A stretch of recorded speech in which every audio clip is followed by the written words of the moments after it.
आत्मकल्याण के इच्छुक एवं सुख शांति के इच्छुक यहाँ पर उपस्थित धर्मश्री भगवात्माओं,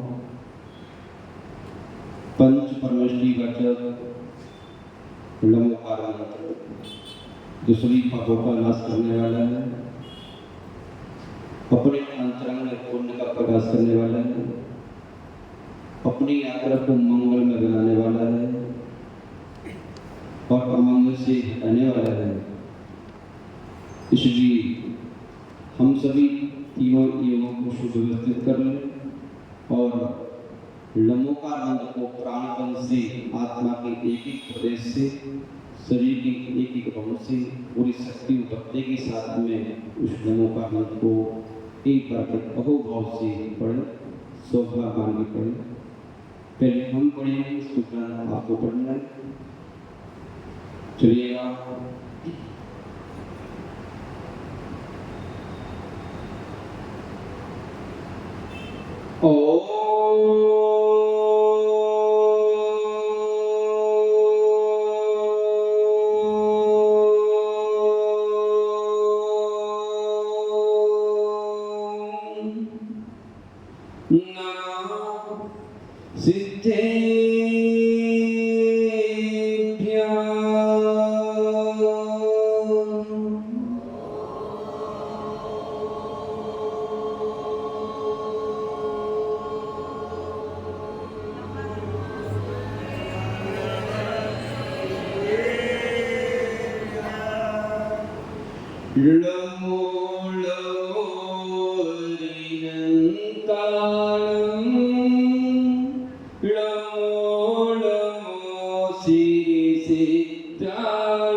सोता साधयन्ता शृण्वन्तु मंगलम भगवान वीरो मंगलम गौतमो मणि मंगलम कुंद कुंदाद्यो धर्मोस्तु मंगलम सर्व मंगल मांगल्यम सर्व कल्याण कारकम प्रदायं सर्वधर्माणां जयं जयतु शासनं जयं जयतु शासनं यस्य स्वयं समावाप्ति प्रभावे कृष्णकर्मणा तस्मै संज्ञानरूपाय नमोस्तु परमात्मने। गुरु प्रातः स्मरणीय त्रिकाल वंदनीय परम पिता परमात्मा पंच परमेष्टि भगवान की आदिम तीर्थंकर आदिम बाबाई खिद्दरसी आदिनाथ भगवान की अंतिम तीर्थी भगवान महावीर स्वामी की परम पूज्य आचार्य भगवान पूज्यपा स्वामी मुनिराज की परम पूज्य आचार्य भगवान शांति सागर जी मुनिराज की परम पूज्य आचार्य भगवान विद्यानंद जी मुनिराज की परम पूज्य गुरुदेव आचार्य भगवान विष्णुनंद जी मुनिराज की परम पूज्य मुनि श्री सर्वानंद जी मुनिराज की तीन करोड़ मुनि महाराजों की पंच नमस्कार महामंत्र की महाराज की जय, महाराज की जय, की जय। आत्म कल्याण की एवं सुख शांति की इच्छुक यहाँ पर उपस्थित धर्मश्री भक्तात्मा अपन सब मिलकर की वाचना प्रारंभ करने की पूर्व एवं सुनने की पूर्व अपने सौभाग्य की सराहना कर लें और कहीं अपने आप से धन घड़ी यो धन दिवस यो ही धन जन्म मेरो भयो और भाग्य मेरो उदय आयो दरस सरोजित धर्मश्री अनुभव बिना सौभाग्य के साधुओं का उपदेश नहीं मिलता। बिना सौभाग्य के हमारा मन, हमारी वाणी, हमारी काया शुभ से नहीं जुड़ पाती और अशुभ से नहीं बच पाती। इसलिए किसी कवि ने कहा है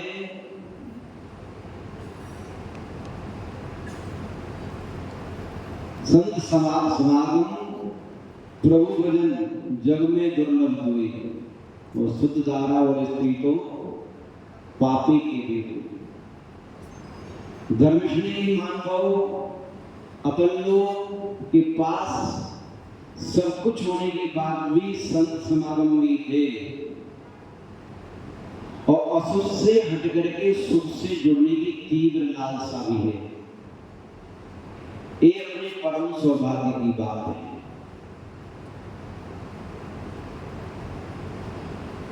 आचार्य भगवान पूज्यपा स्वामी मुनिराज एक सूर्य की भांति अपनी दिव्य अध्यात्म की किरणों को आप तक भेजने का मांगलिक प्रयास कर रहे हैं, जिससे हमारे अंतरंग का अंधकार तिरोहित हो जाए।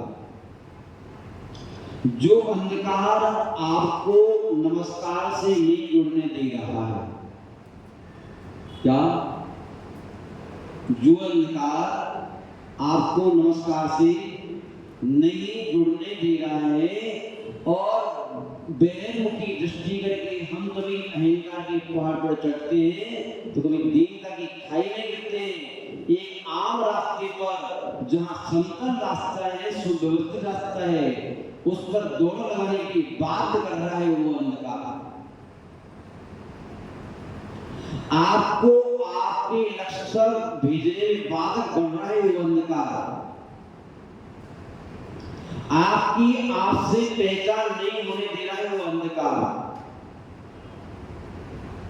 और जब तक हम स्वयं स्वयं से नहीं जुड़ेंगे और पूरे संसार से जुड़ जाए हम, और पूरे संसार जो जोड़ ले हम स्वयं से, फिर भी आपके जीवन में रंच मात्र भी सच्चे सुख की, सच्चे शांति की, सच्चे समृद्धि की उपलब्धि घटित होने वाली नहीं है। ये आपका क्रम आज से ही चल रहा है।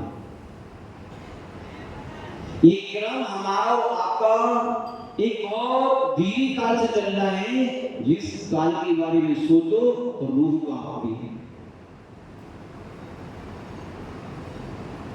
लेकिन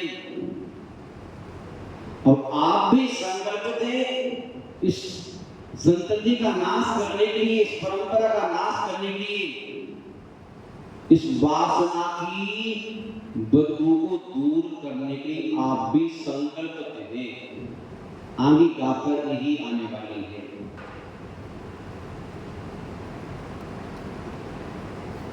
धर्मश्री महानुभाव, वैसे तो रत्नत्रय की साधना करके, क्या रत्नत्रय की साधना करके, तप की आराधना करके हमारे जीवन में निर्माण की प्राप्ति होती है। कई की प्राप्ति होती है? निर्वाण। क्या? निर्वाण।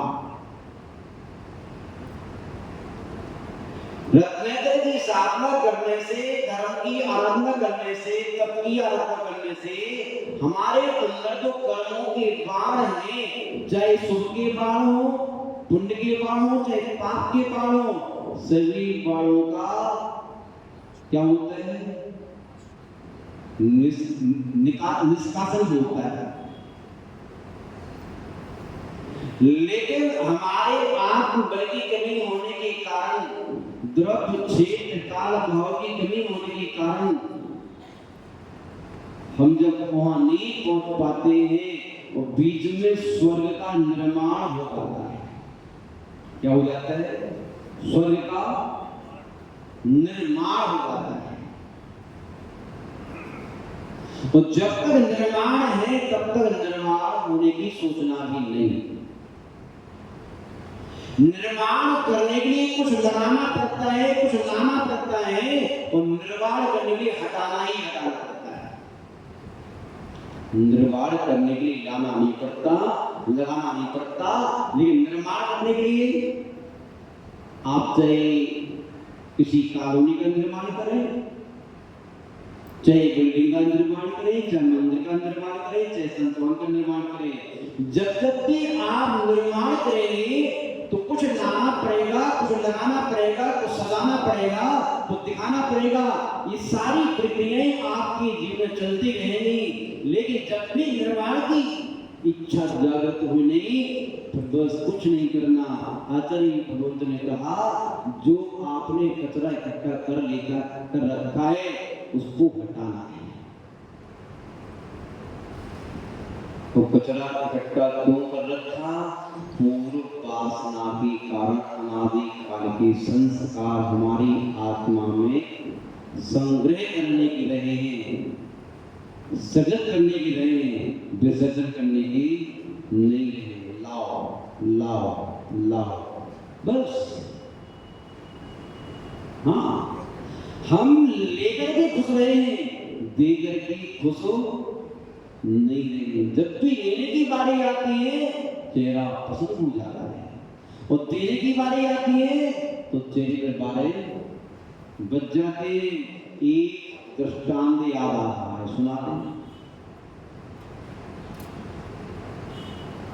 एक बालक कुएं में गिर गया। बालक नहीं था, गिर गया कुएं में, और प्राण होते होते वृद्धत्व की ओर जा रहा था। उसको निकालने के लिए कोई हितैषी लोग, दयालु लोग, धर्मात्मा लोग गए और उससे कहा कि भैया अपना हाथ दो तो हम आपको निकाले पकड़ के। लेकिन वो हाथ दे नहीं रहा था। बोले कि जिंदगी में आज तक मैंने किसी को दिया तो नहीं, मैं इसको अपना हाथ कैसे दे दूं? भले ही कुआं में पड़ा रहूंगा मैं, ध्यान रखना, जिनको देने की आदत नहीं हो पैदल कुआं में ही रहते हैं, वो कुआं के मेढक बन गए, टर टर टर करते रहते हैं, अपने आप को बड़ा छोटा कहते रहते हैं। लेकिन जिनको एक बार देने की आदत आ गई और जब कोई से निकल के मांग सुनने को गौन होता है, फिर आता है आनंद। देखो बाहर भी कुछ किसी सज्जन व्यक्ति ने कहा, भैया आप इसको ऐसे नहीं निकाल पाओगे। बोले क्या? इससे बोलो कि मेरा हाथ ले ले तू। क्या कहा? मेरा हाथ ले ले, तुरंत पकड़ लिया उसको और ऊपर निकाल। ध्यान रखिएगा, ऐसे ही आपके पूर्व संस्कारों के कारण आपके आचार्य पंडी क्या कहते हैं? कहते हैं हम आपको सदगति देंगे, आपको स्वर्ग देंगे, आपको संपदा देंगे, आपको सुख देंगे तो आप अपना हाथ भगवान के चरणों में बढ़ा लेते हो। यदि कोई प्राप्त होने की बात ना हो तो आप कुछ करना नहीं चाहती, करने की पहली सोच लेते हो, करें तो सही, क्या करेगा हमें बताओ पहले, हिसाब किताब करने के लिए पूरा। और जब तक ये बात चल रही है तब तक बात बनने वाली नहीं। महान भाव आचार्य गुरुग्रंथों ने व्रत के परिणाम स्वरूप आपको स्वर्ग जाने की प्रेरणा दी थी। स्वर्ग सभी जान भी चाहते, कोई स्वर्ग जाने के लिए मना भी नहीं करता, लेकिन ध्यान रखना, स्वर्ग जाने के लिए क्या करना पड़ता है? स्वर्ग जाने के लिए मरना पड़ता है। क्या करना पड़ता है? मरना पड़ता है। बिना मरे आज तक कोई स्वर्ग नहीं गया। और जो मर के स्वर्ग जाता है उस स्वर्ग का अंग एक सीमित होता है, मर्यादित होता है। लेकिन जो व्यक्ति जीते जी मर जाता है, क्या? जो व्यक्ति जीते जी मर जाता है उसका आनंद असीम होता है। वही आनंद प्राणी के जीवन में निर्माण से उपेक्षा करा करके निर्वाण की ओर कदम बढ़ाना है। मतलब ये मरने के बाद लोग कहते हैं शांत हो गया। क्या हो गया? शांत हो गया।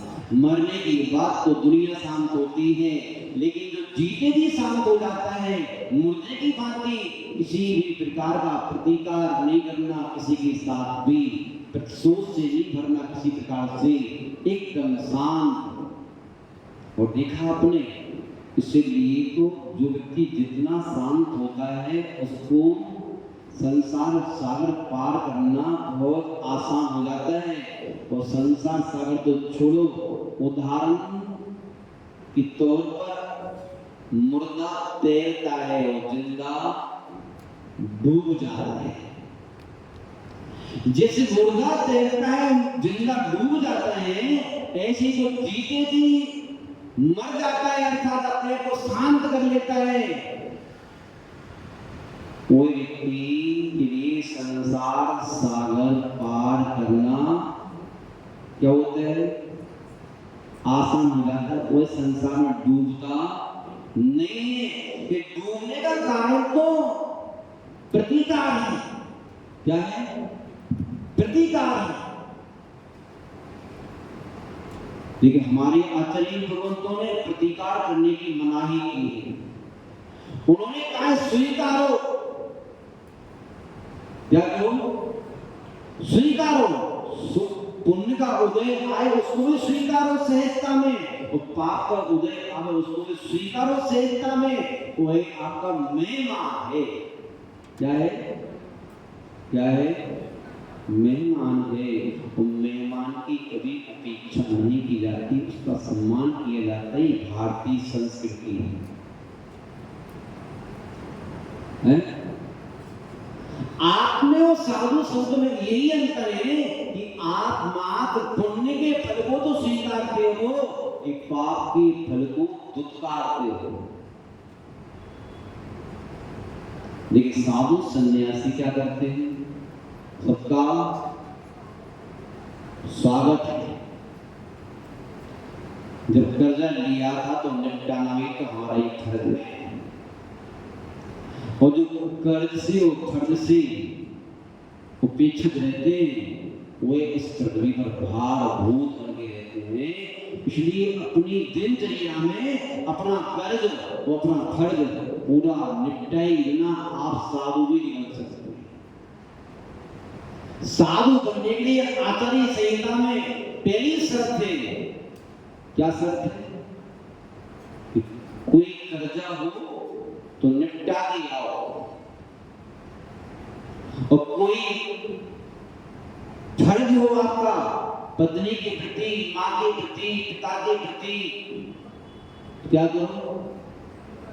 उसको बरी करके आओ, तब जाकर के आप साधु बन सकते हो, सन्यासी बन सकते हो, और निर्वाण की यात्रा प्रारंभ कर सकते हो। इसके पहले आपकी यात्रा प्रारंभ होती नहीं है, वो करेंगे भी तो आपकी यात्रा निर्विघ्नता से पूर्ण होने वाली नहीं है। वो विकल्प आपको बीच बीच में साधना में बाधक बनते रहेंगे। समझ में आ रहा है? धर्मश्री महंत को आचार्य भगवान पूज्यपाद स्वामी महाराज 5वां श्लोक जो दिया था, स्वर्ग की संपदा का बताने का, स्वर्ग के देह को दर्शाने का, कि स्वर्ग में जाकर के आपको कौन से सुख मिलते हैं, तो बताया था इंद्रियों से उत्पन्न आत्म से रहित बहुत लंबे समय तक आपको सुख की प्राप्ति होती है, और वे सुख मात्र स्वर्ग में ही होते हैं, अन्य कहीं नहीं होते। आचार्य भगवान पूज्यपाद स्वामी मुनिराज को विकल्प आया, और फिर अगले श्लोक में आचार्य भगवान आपको सावधान करने के लिए कह रहे हैं कि आप कहीं स्वर्ग के सुखों में अटक मत जाना। क्या? स्वर्ग के सुखों में अटक मत जाना, क्योंकि ये सुख बड़ी, इंद्रियों के सुख बड़ी लुभावनी है। क्या? अच्छे अच्छे तपस्वियों को दिग्भ्रमित कर देते हैं। ये वासना की सुख, ये इंद्रियों की सुख, ये कसायों की सुख, क्योंकि विषय कसाय का सुख कैसा होता है? बड़ा ही आकर्षक होता है, बड़ा ही सुंदर होता है, मनमोहक होता है। और जो प्राणी विषय कसाय की सुख के स्वरूप को समझ गया, जान गया, क्योंकि ये छलिया होते हैं। कैसे होते हैं? हाँ, अनादि काल से इन सुखों के द्वारा छले गए हैं। ये आपके समक्ष नए नए रूप धारण करके आते हैं। एक बेरुपया होते हैं। क्या होते हैं?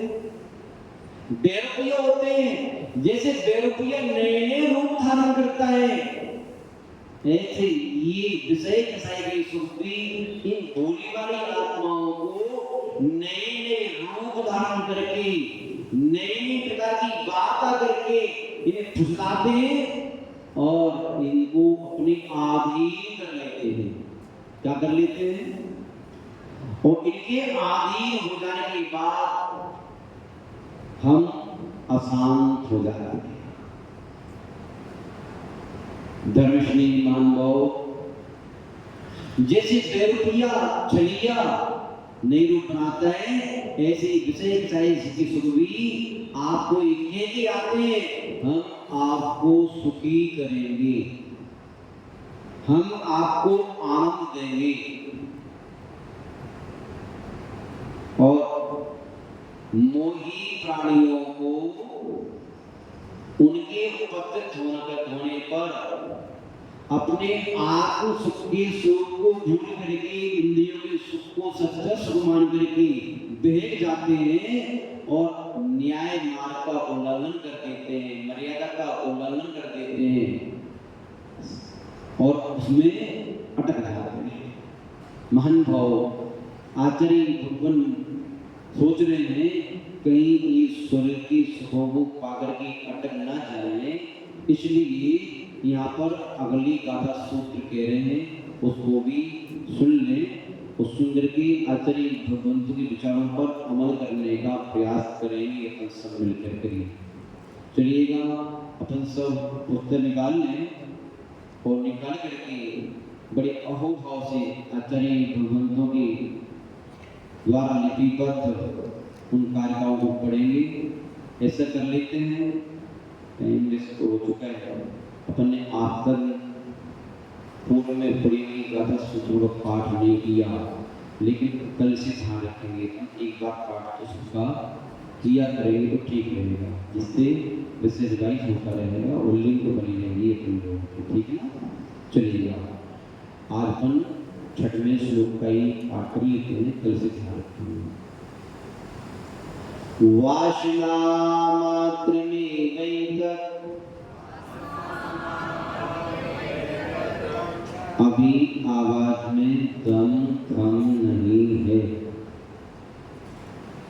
इसलिए अपन लोगों को थोड़ी सख्ती भक्ति से पढ़ना है, सावधान होकर पढ़ना है। जब हम सावधान होकर पढ़ते ही वक्त उसका अर्थाभास होने लगता है।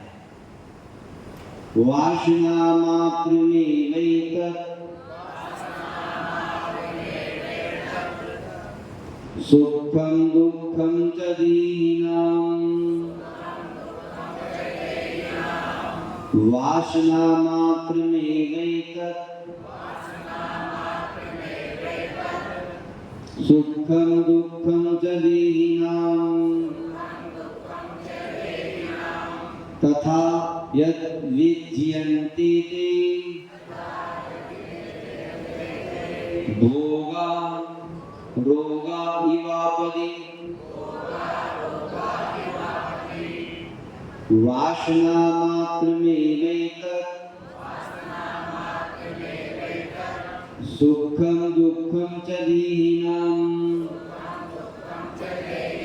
तथा यत् विजयन्ति ते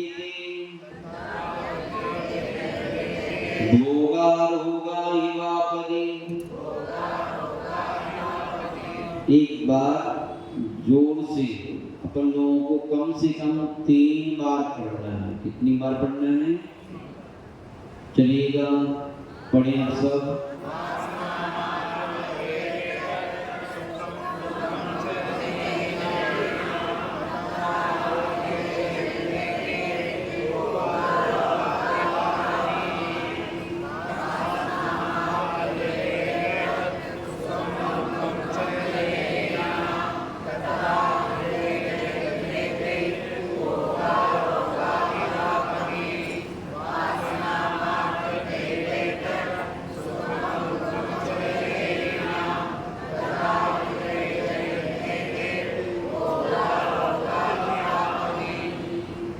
बहुत सुंदर। अपन लोग आचार्य भगवंतों की कारिकाओं को पढ़ के अपनी शब्द वर्णाओं को पढ़ने धन्य कर लिया। सुबह से शाम तक बहुत कुछ पढ़ते हैं, बहुत कुछ बोलते हैं, लेकिन पुण्य की वृद्धि करने वाली, पाप का प्रकाश, पाप की हानि करने वाली और परंपरा से मुक्ति को देने वाली, आने वाली ये कारिकाएं हमारी मुझसे निस्तृत हो रही है। ये हमारा परम सौभाग्य है। धर्मश्री मानव आचार्य भगवान पूज्यपा स्वामी महाराज बड़े दूरदृष्टा थे। वह दूर की सोच के चलते थे और जो व्यक्ति जितना महान होता है वो दूर की सोच के ही चलता है, क्योंकि वर्तमान में जीने वाले व्यक्ति उन्हें ठीक ठाक नहीं कहते। जैसे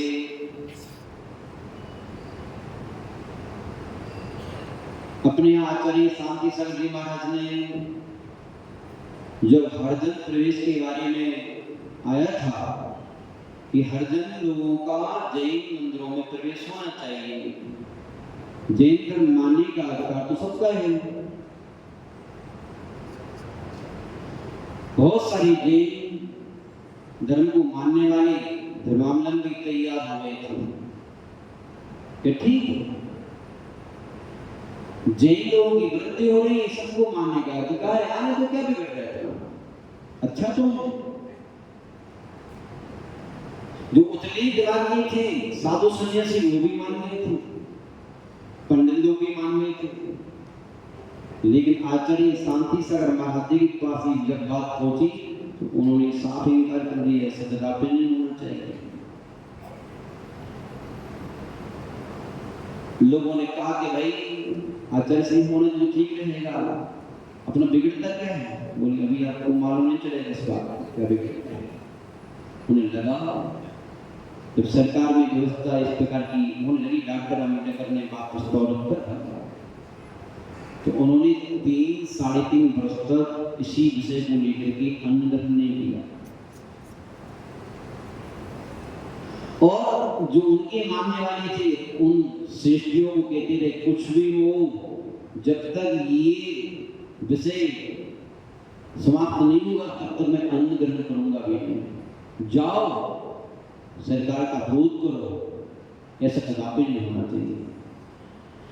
जैन मंदिरों में एकमात्र जो है जैन लोगों को भी जाने का अधिकार है, हम व्यक्ति जावे, जैनों की अनुमति के बिना जैन मंदिर में प्रवेश हर किसी का नहीं है। इतनी दूरदृष्टा थी। यदि उसमें उनकी बात को हमारी समझ नकार देती तो आप तुम लोगों को मंदिर में प्रवेश करना दुष्कर हो जाता। सारे मंदिरों में वही मिलते, आप लोग कोई नहीं मिलता। इतना दूर का सोचा हुआ है। इतना सब प्रतिबंध करने के बाद भी तो हमारे क्षेत्र उनकी कटघरे में बंद होते चले जा रहे हैं। अपन लोग हाथ पे रख के बैठे, कुछ नहीं करता है। धर्मश्री महानुभाव, जितना महान व्यक्ति होगा उसकी सोच उतनी दूरदृष्टि की होगी, बहुत दीर्घ विचार होता है। लेकिन हम ओछी बुद्धि होने के कारण हम उन संतों की, महंतों की, भगवंतों की बात को, विचारों को सहजता में स्वीकार नहीं कर पाते और कई बार तो अपनी ओछी बुद्धि से उनके ऊपर उंगली भी उठा देते हैं और कह देते हैं कि तो साधु ऐसे ही है।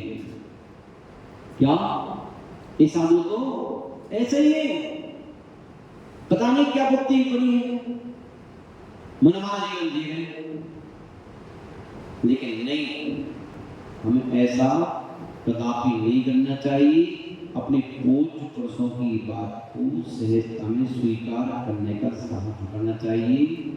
जब कोई बालक के लिए उसकी मम्मी पापा पढ़ाई करने की बोलते हैं तो उस बालक को भी लगता है कि जब देखो मम्मी पापा पढ़ाई पढ़ाई पढ़ाई पढ़ाई पढ़ाई पढ़ाई पढ़ाई के लिए प्राण लेने पढ़ाई। लेकिन मम्मी पापा की दृष्टि उसके समूचे जीवन पर होती है और बालक की दृष्टि मात्र वर्तमान की खेल पर होती है, वर्तमान की मौज मस्ती पर होती है। धर्मश्री महानुभाव, आचार्य भगवान पूज्यपा स्वामी महाराज ने अगली गाथा में अपनी दृष्टि को पसारते हुए कहा, क्या कहा? भैया जो स्वर्गों के सुख के बारे में आपसे चर्चा करके आए हैं, ये सब इंद्रियों के सुख वासना मात्र। कैसे है? वासना मात्र, ये वो वासना मात्र ही है। क्या? एक इंद्रियों के सुख किसके लिए? देहधारी के लिए। जितने भी देहधारी हैं इन सभी के लिए जो इंद्रियों के सुख और दुख है वासना मात्र है। कैसे? वासना।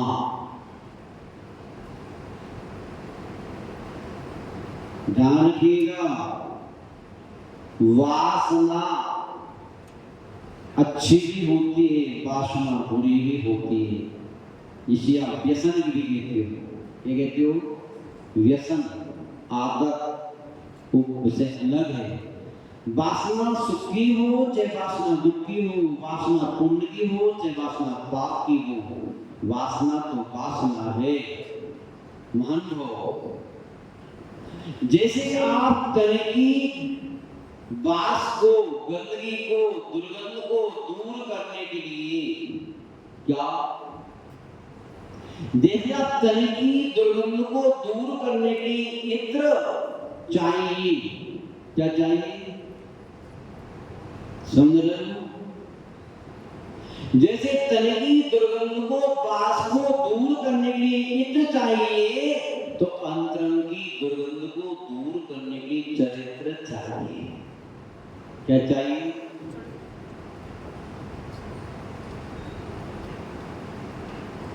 और बाहर की दुर्गंध इत्र के माध्यम से जितनी दूर करते रहो, जब तक अंतरंग की दुर्गंध, अंतरंग की वासना आपने दूर नहीं की चरित्र के इत्र से। काहे के इत्र से? चित्र के इत्र से नहीं। हाँ, आजकल बहुत जमाना चल रहा है चित्र का।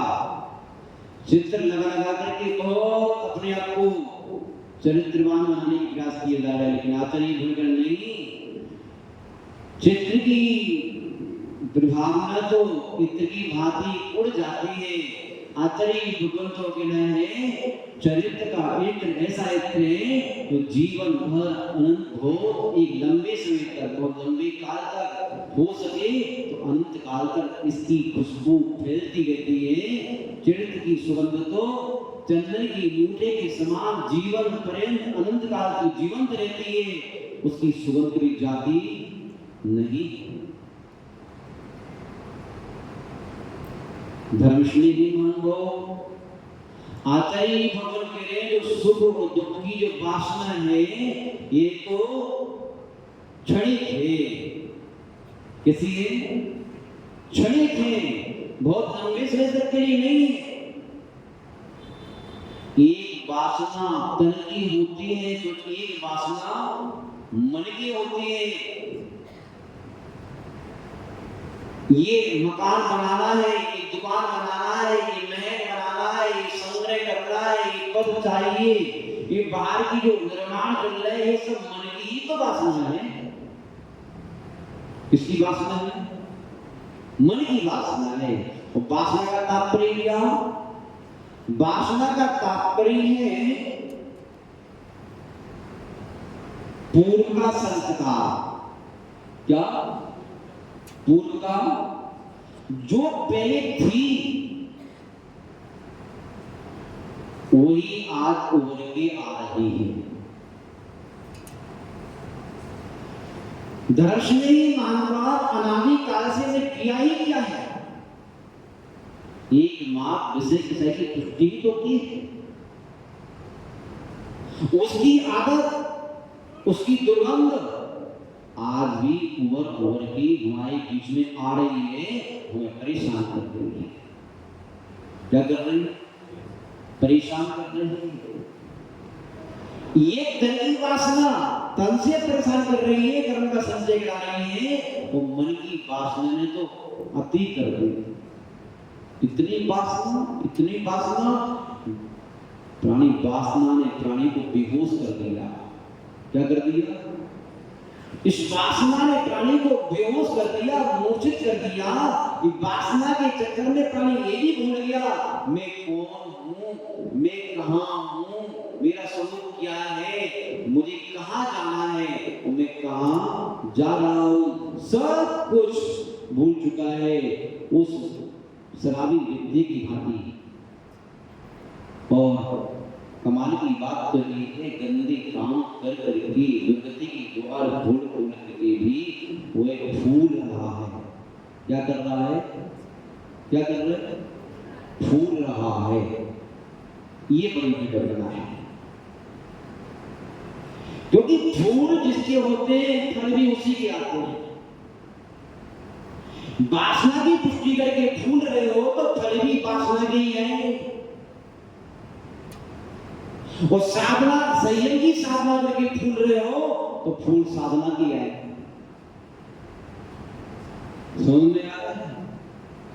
साधना की फूल शिव का द्वार खोलेंगे और वासना की फूल संसार की खाई को खोदेंगे।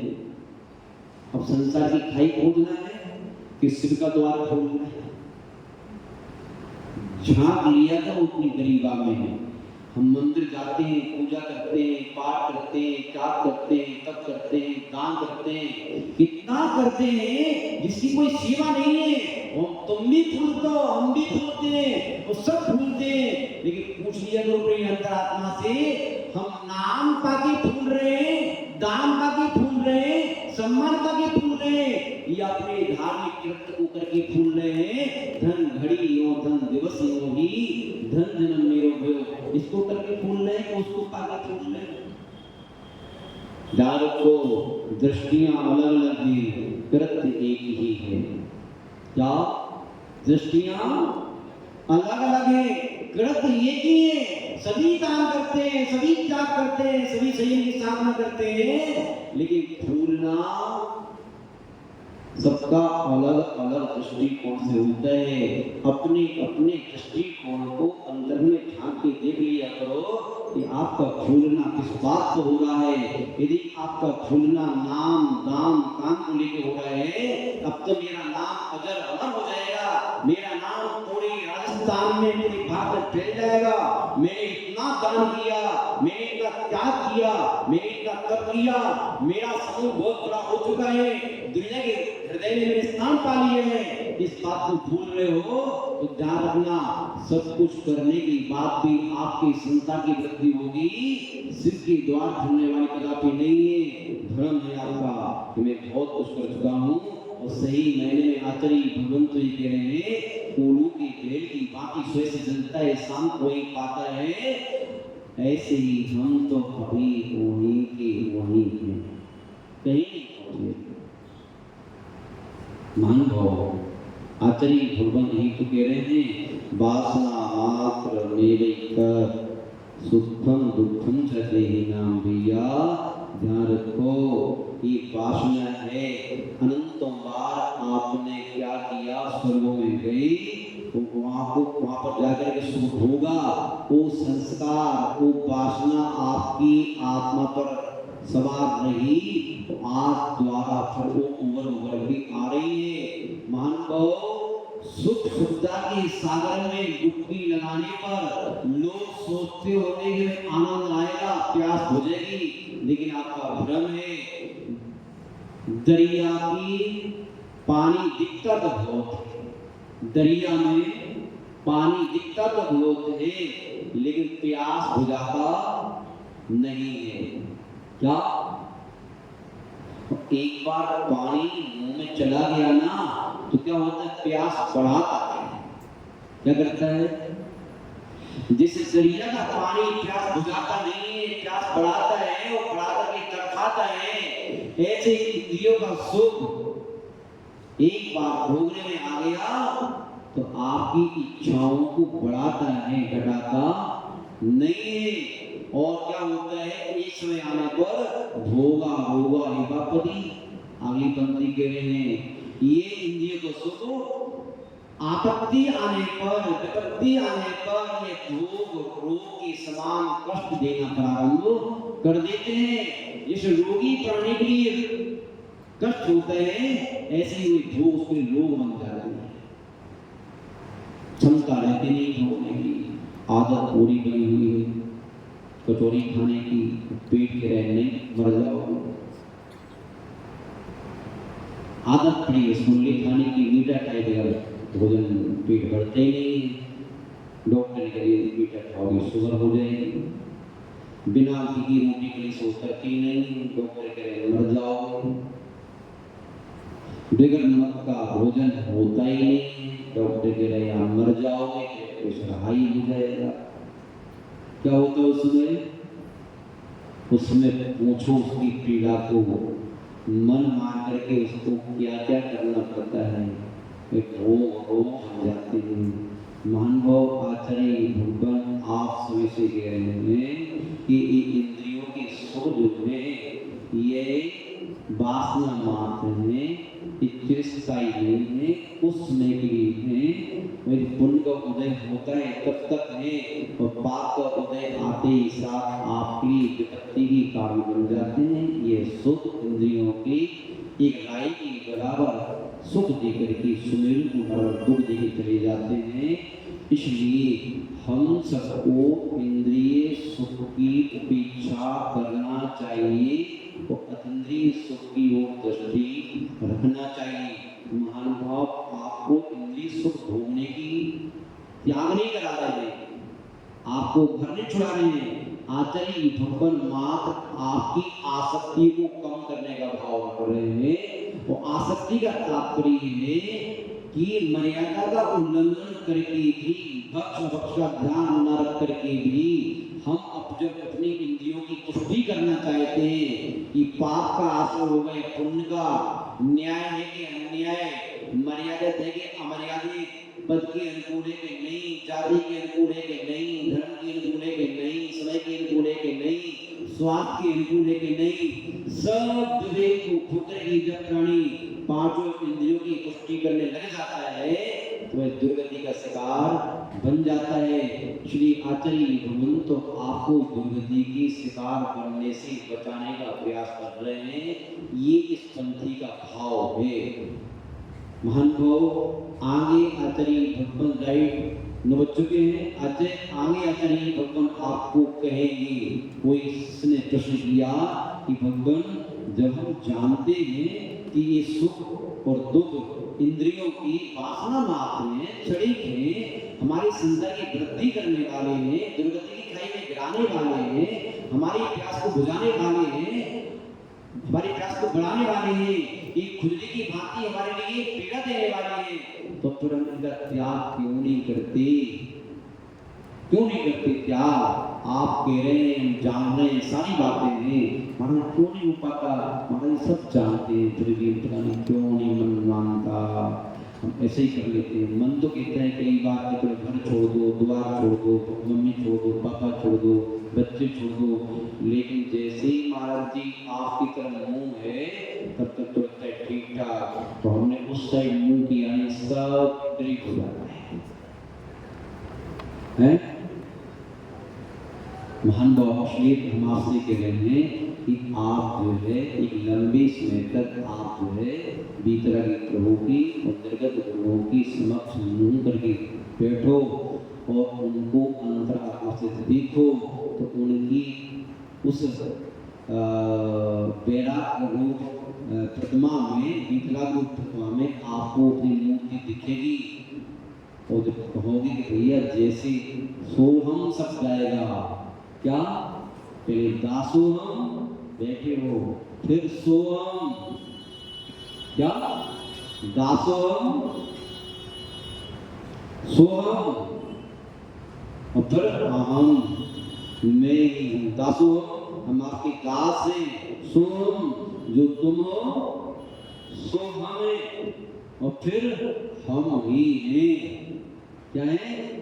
ये परिणति बनेगी जब आप इंद्रिय सुख से उबर करके विषय की पर्दे को अलग करके भगवान को निरपेक्ष दृष्टि से, निर्विकार दृष्टि से देखोगे, तब बात बनेगी, अन्यथा ये बात बनने वाली नहीं है। महानुभाव, ये मंदिर जाना, स्वाध्याय करना, उपदेश सुनना सुनाने नाटक नहीं है, ये आदर्श दर्पण है स्वयं का बिंब देखने के लिए। महानुभाव, वो स्वयं का बिंब एक बार दिख गया तो बस फिर संसार की सारी बिंब प्रतिबिंब चित्र विचित्रताएं आपको फीकी फीकी लगने लगेगी।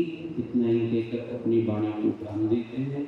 महानुभाव, अपने बीच में जो है पवन जी दीवान जो मोरेना में बहुत सी गाय देते रहे हैं और अच्छी विद्वान भी हैं, विद्युत के क्षेत्र में अग्रणी हैं।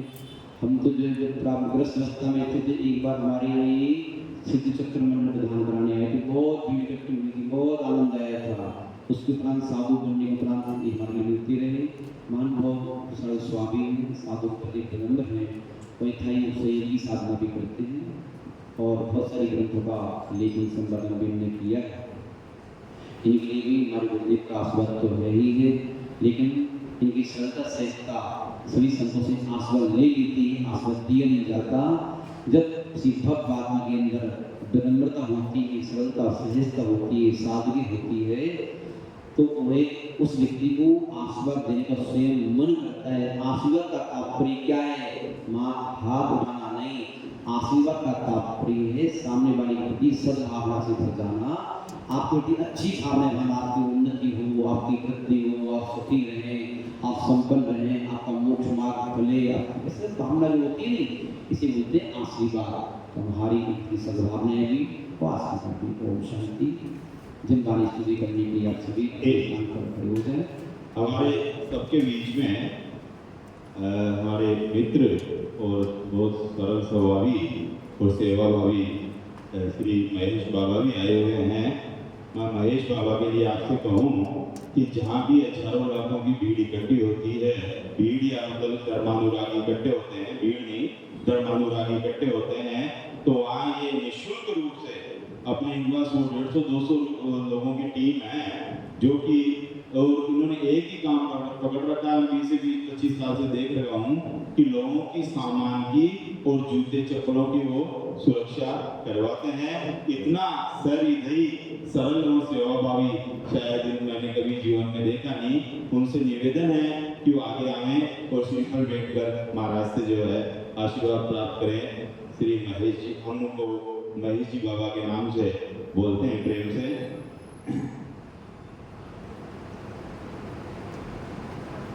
आए हाँ, रास्ता दो, रास्ता दो।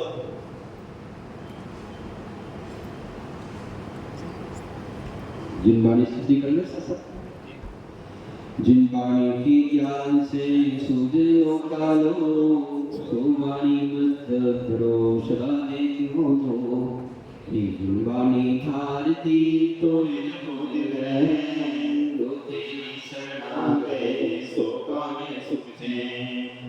भजो हरिहंस को गुरु सेवा निरंतर, दया धर्म पालो सदा यही मोक्ष का बन।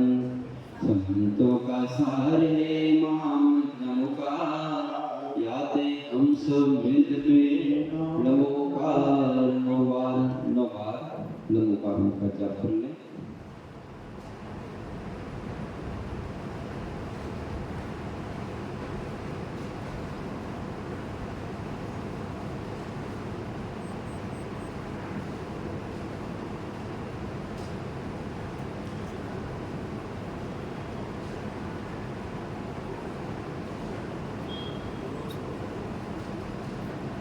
धर्मश्री अनुभव, आज जितने व्यक्ति आए हैं, आज आप सभी का नियम है, आपको भोजन करते वक्त अपनी थाली में से कोई एक वस्तु अलग रखिए। कोई हमारे रोटी की वस्तु है, आपका हाथ थोड़ी की 10 सब्जी बनती है, लेकिन गलत है।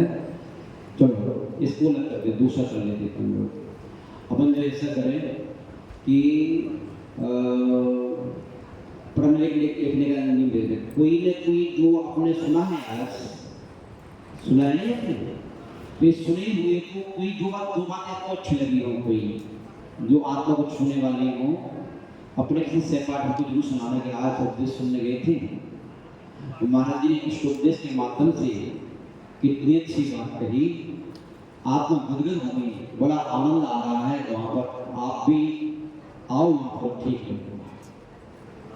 सरल नहीं है तो आप किसी को भी कह सकते हो, भले ही वो मेरे को उसको कह देना, वो नहीं आएगा, वो भले नहीं आएगा, क्या फर्क पड़ रहा है, कोई कह ही रहता हूँ फोन करके अब उसको जरूर बोलूंगा कि आज गुरुजी ने ये 2 बातें कही, वो आत्मा को छूने वाली यथार्थ है, इसलिए 2 बातें कोई भी अपने सहपाठी को फोन करके जरूर बोलना। ओम शांति। अर्घ्य अष्टविधि प्रासुक लेकर गुरु चरणों में कर अर्पण, निज अनर्घ्य पद प्राप्त करो मैं अविनश्वर अनुपम पावन। नमोकार उच्चारित करे आचार्य वसुनंदी गुण गाऊं, सर्वानंदी दीनानंदी पुण्यानंदी गुरु पूजन करे हर्षाऊं। ओम परम पूज्य मुनि श्री सर्वानंद जी महाराज, मुनि श्री जिनानंद जी महाराज, मुनि श्री पुण्यानंद जी महाराज सहित आचार्य गुरु और श्री वसुंत जी महाराज के चरणारविंदों में महामोक्ष फल प्राप्त है। परम योगाओं की जल चंदन अक्षत धूल चरु चट दीप धूप यति फलावे, पूजा को ठानत जो तुम जानत, सो नर ध्यानत सुख पाओ। तीर्थंकर की धुनि गण में सुनि अंग रचे चुनि ज्ञान मयी, सो जिनवर माने शिव सुख दानी, त्रिभुवन नानी पूजन। ओम ह्रीं श्री जी मुखोद्वसस देवे हरिं निर्वका समाधि परिणाम शुद्धि स्वात्मोपलब्धि शिव समुक्ति सिद्धि। चिंतामणि चिंतित वस्तु दानी, त्वं वंदमानश्च ममास्तु देहि भवान्।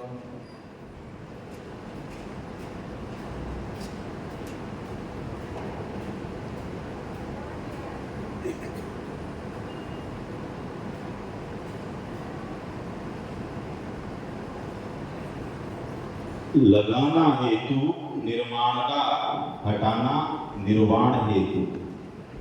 शांत होना है मरण उपरांत, जीते जी क्यों ना। कर्ज व खर्च निपटाओ, बढ़ाओ न प्रतिदिन। कर्ज व खर्च निपटाओ, बढ़ाओ न प्रतिदिन। इंद्रिय सुख दुख वासना मात्र और कुछ ना। इंद्रिय सुख दुख वासना मात्र और दुख कुछ ना। इच्छा पूर्ति ना, इच्छा का अभाव ही आत्मिक सुख। इच्छा पूर्ति ना, इच्छा का अभाव ही आत्मिक सुख। भोग भी रोग समान दुख देते आपत्ति में। महाराज जी मेरा नियम पूरा हो गया, तो निकलिए। नमस्ते महाराज जी।